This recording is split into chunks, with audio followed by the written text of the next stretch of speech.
Thursday, May 15, 2025, AGNDD intelliReport topic. Mark Twain. Please pardon any visual and informational inaccuracies in this entirely AI-generated Wikipedia-sourced video article.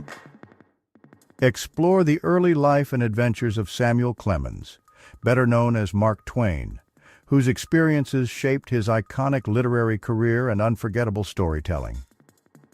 Samuel Langhorne Clemens, known as Mark Twain, was born on November 30, 1835, in Florida, Missouri. He was the sixth of 7 children, with only 3 siblings surviving past childhood.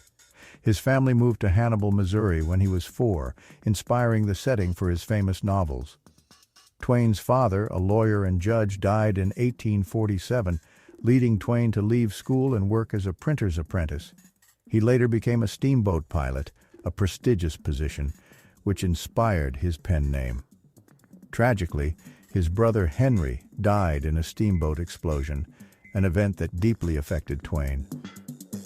In 1861, Orion Clemens became secretary to Nevada Territory Governor James W. Nye, and his brother Samuel Clemens, later known as Mark Twain, joined him.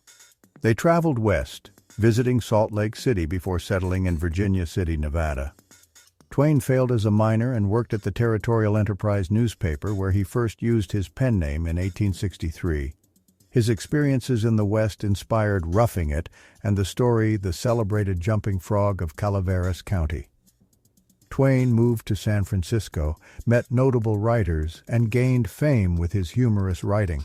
He traveled to Hawaii and the Mediterranean, leading to further literary success. Mark Twain and Olivia Langdon married in 1870 after a period of courtship and overcoming her father's reluctance. Olivia introduced Twain to influential figures like Harriet Beecher Stowe and Frederick Douglass. The couple lived in Buffalo, New York, where their son Langdon died young, before moving to Hartford, Connecticut.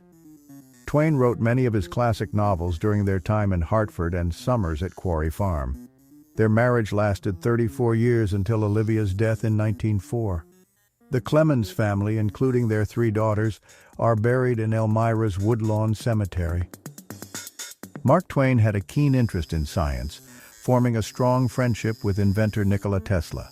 He patented 3 inventions, including a successful self-pasting scrapbook. Twain humorously critiqued map-making and was an early advocate for fingerprinting and forensics, incorporating it into his works. His novel, A Connecticut Yankee in King Arthur's Court, explored alternate history through a time traveler introducing modern technology to the past. In 1909, Thomas Edison filmed Twain at his home Stormfield in Redding, Connecticut, with some footage appearing in The Prince and the Pauper, marking the only existing film of Twain. Mark Twain, despite earning substantial money from his writing, faced financial ruin due to poor investments, particularly in the page typesetting machine, which became obsolete. His publishing house also failed, leading to significant losses. To recover financially, Twain and his family moved to Europe, where he wrote and lectured.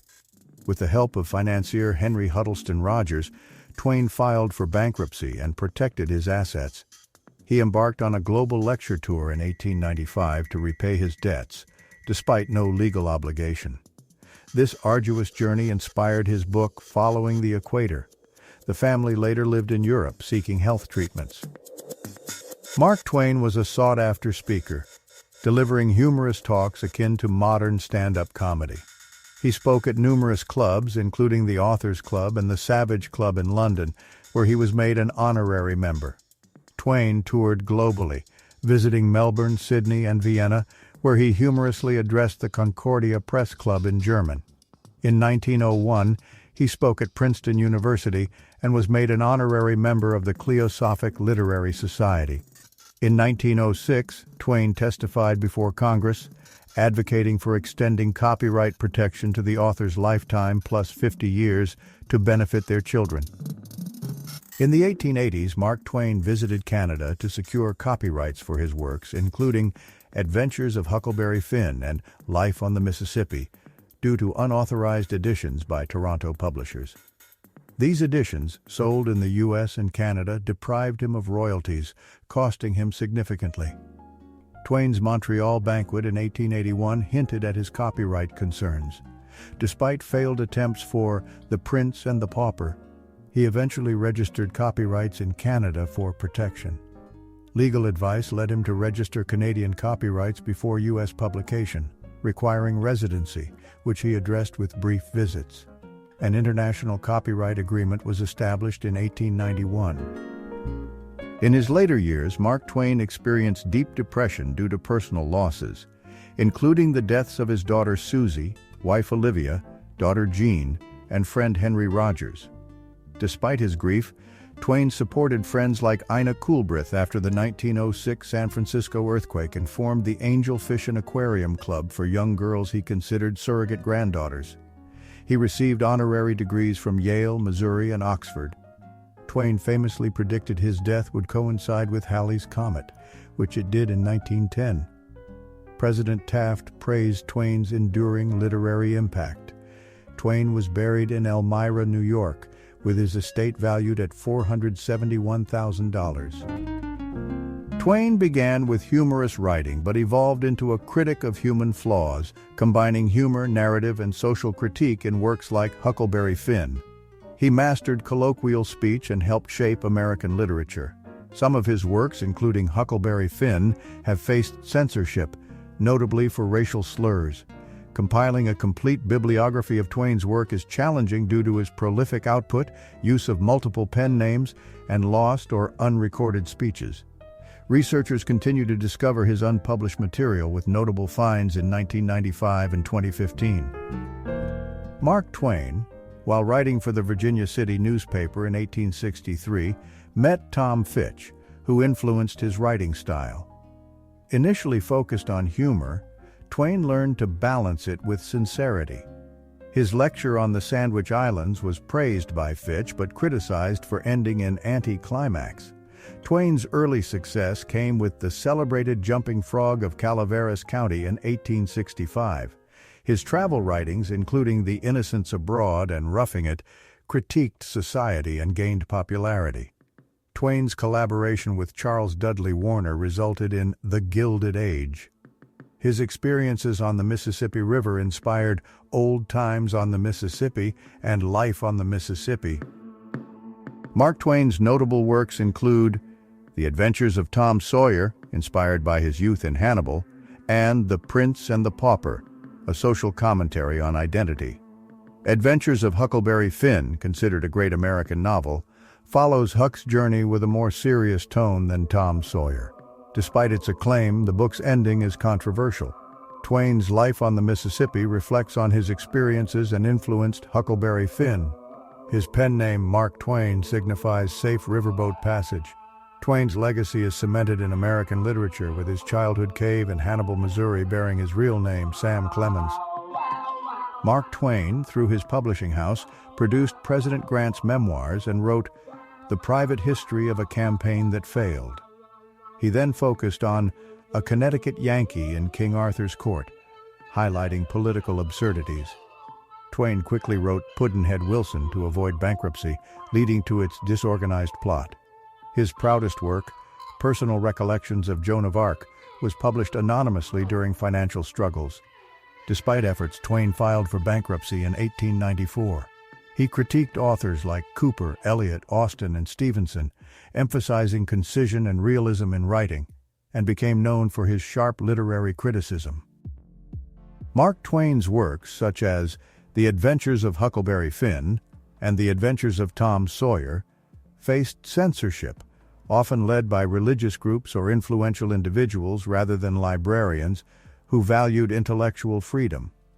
In 1905, the Brooklyn Public Library banned these books from the children's section due to their language. For 20 years, Twain resided in Hartford, Connecticut, where the American Publishing Company released the first editions of several of his works. Similarly, New York-based publishers like Harper & Brothers and Charles L. Webster & Company, owned by Twain's nephew, also published his books. Additionally, notable editions were produced by the Ash Ranch Press in San Diego and Barry Moser's Pennyroyal Press. As Mark Twain aged, his views became more radical. In an 1887 letter to William Dean Howells, Twain reflected on how his perspective had evolved over time, particularly influenced by Thomas Carlyle's French Revolution.